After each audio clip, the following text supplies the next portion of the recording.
Olá pessoal, tudo bem? Se você ainda não me conhece, eu sou a professora doutora Marília Seno, fonoaudióloga e psicopedagoga, e nesse vídeo eu vou te contar um pouquinho o que é desortografia.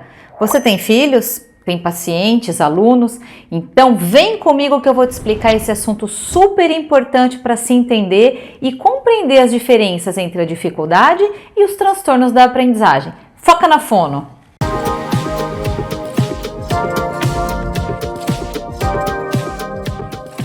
Olá pessoal, sejam muito bem-vindos e vamos falar hoje então sobre a desortografia. Se você ainda não se inscreveu nesse canal, aproveite e clique aqui embaixo, compartilhe com os seus amigos e conheça um pouquinho mais sobre o desenvolvimento infantil. E o que é a desortografia, gente? Ela é um dos transtornos específicos da aprendizagem. Já vimos em outros vídeos quais são as diferenças entre dificuldade e transtorno da aprendizagem. Basicamente, se você ainda não sabe, a dificuldade, ela tem cura, é passageira, às vezes precisa de uma intervenção especializada e outras vezes o próprio reforço escolar já dá conta e ajuda o aluno. Muitas vezes, no transtorno da aprendizagem, o reforço não vai ser eficiente. Nós vamos precisar de profissionais especializados e ele não tem cura porque ele é um transtorno, uma condição neurobiológica.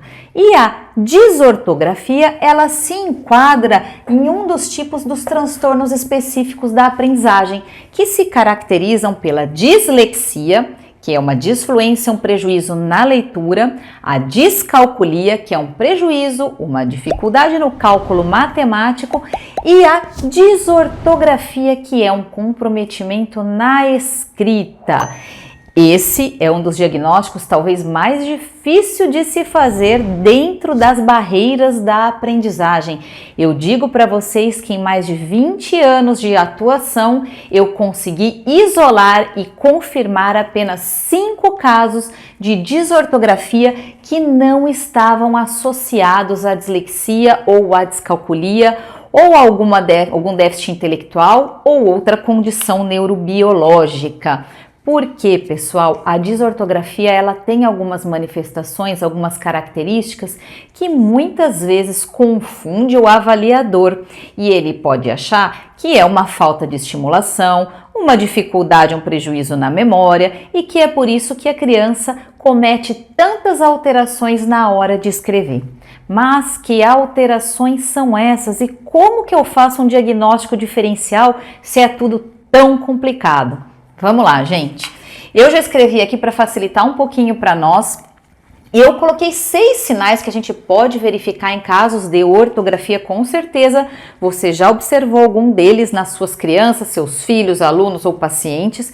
E agora eu quero que você entenda um pouquinho mais, porque quando você voltar a olhar para essa criança, você vai ter um olhar diferenciado. Pessoal, as trocas e omissões, que obviamente são super comuns no momento da alfabetização, elas acontecem sempre na desortografia. O problema é que elas também estão presentes na dislexia, e é isso que eu vou contar para vocês. Trocas, omissões, substituições, de palavras, de sílabas, de grafemas, uma letra por outra, Por que que isso acontece? Muitas vezes é uma questão ortográfica, então é um S por 2 S, o Z pelo S, ou C cedilha, o CH pelo X, o G pelo J.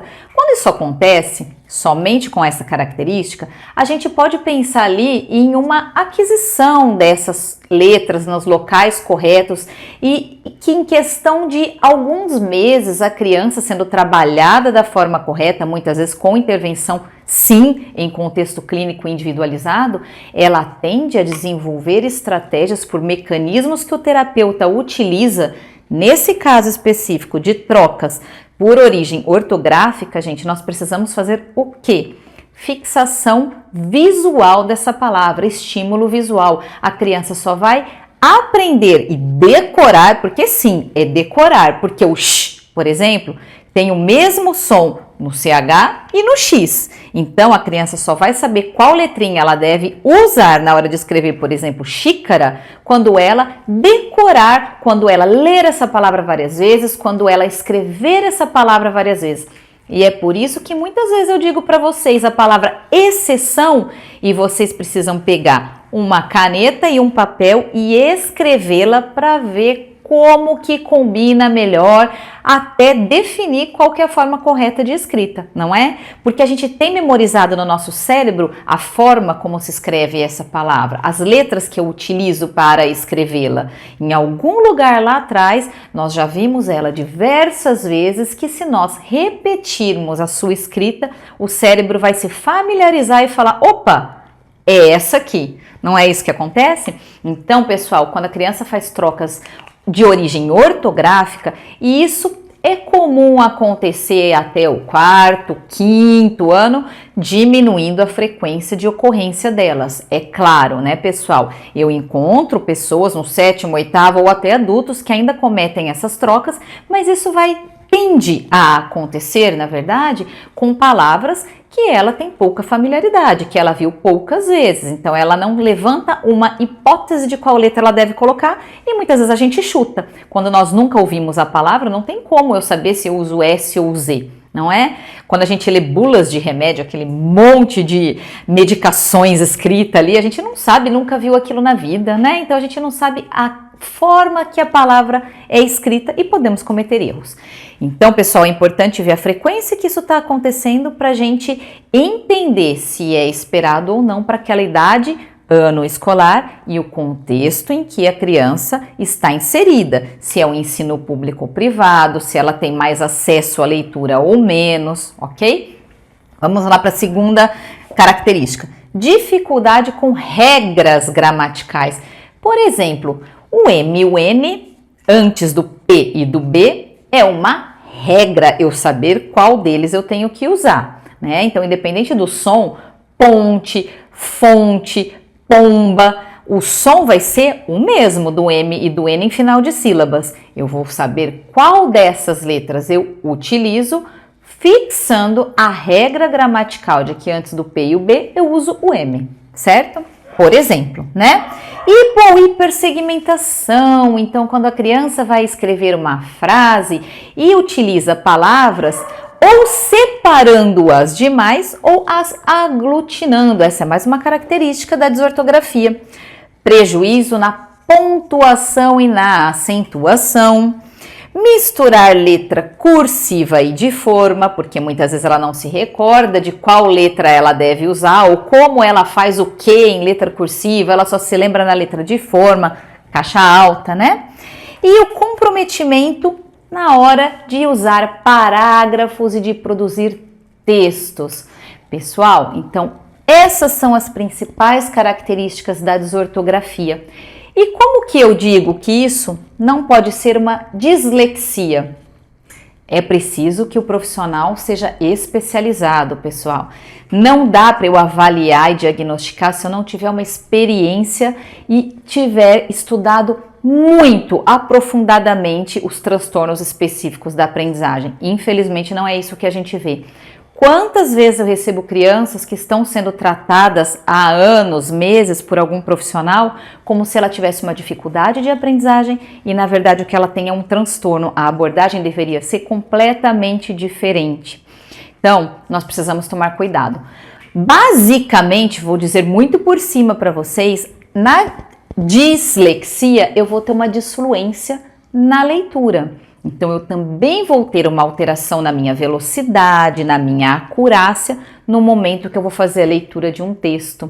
Eu vou ter uma dificuldade na interpretação e para recontá-lo, porque eu vou usar tanto de mim mesmo para fazer a relação letra-som, tanto esforço, né, para fazer a relação letra-som em cada letra, que eu acabo não tendo um tempo para eu compreender aquilo que eu estou falando. Isso é muito parecido quando a gente precisa fazer uma leitura oral para alguém, né? Eu, por exemplo, entendo muito melhor o contexto e o conteúdo do que eu estou vendo se eu faço uma leitura silenciosa, porque aí eu não preciso me preocupar se o outro está entendendo.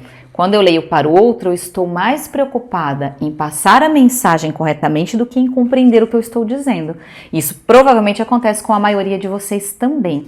Então tá, primeiro ponto que a gente tem que pensar como diagnóstico diferencial, desortografia, dislexia. Fluência na leitura. Se a leitura estiver boa, se essa criança tiver compreensão de texto, eu já vou ficar com a minha anteninha ligada. Opa, é só na escrita que está acontecendo. Pode ser desortografia. E, obviamente, junto com tudo isso, a consciência fonológica, nos casos de desortografia, pode estar perfeitamente funcional. Eu posso não ter nenhum tipo de prejuízo na minha consciência fonológica. E isso não acontece na dislexia, gente. Todos os casos de dislexia eu tenho um prejuízo na relação letra-som, tá? Então, mais um ponto que vocês devem pensar quando vocês precisarem fazer um diagnóstico diferencial entre desortografia e dislexia. E, obviamente, gente, considerar todo o contexto do paciente, da criança, né? Porque é claro que se eu pego um aluno de 4º ano hoje, no momento que a gente vive de pós-pandemia, ela pode ter sido privada justamente no momento em que ela aprenderia a ler e escrever. No momento da alfabetização, houve todo um atraso. Então, se eu tenho uma criança que não assistiu aulas online ou que não teve um apoio psicopedagógico ou de um professor particular, é claro que eu não espero que ela tenha adquirido todas as regras gramaticais, que ela saiba usar corretamente todas as letras e não faça nenhuma troca de origem ortográfica, ok? Então, pessoal, basicamente o que eu tinha para falar para vocês hoje era isso. Explicamos a desortografia e alguns pontos diferenciais quando a gente vai compará-la com as manifestações trazidas nos casos de dislexia.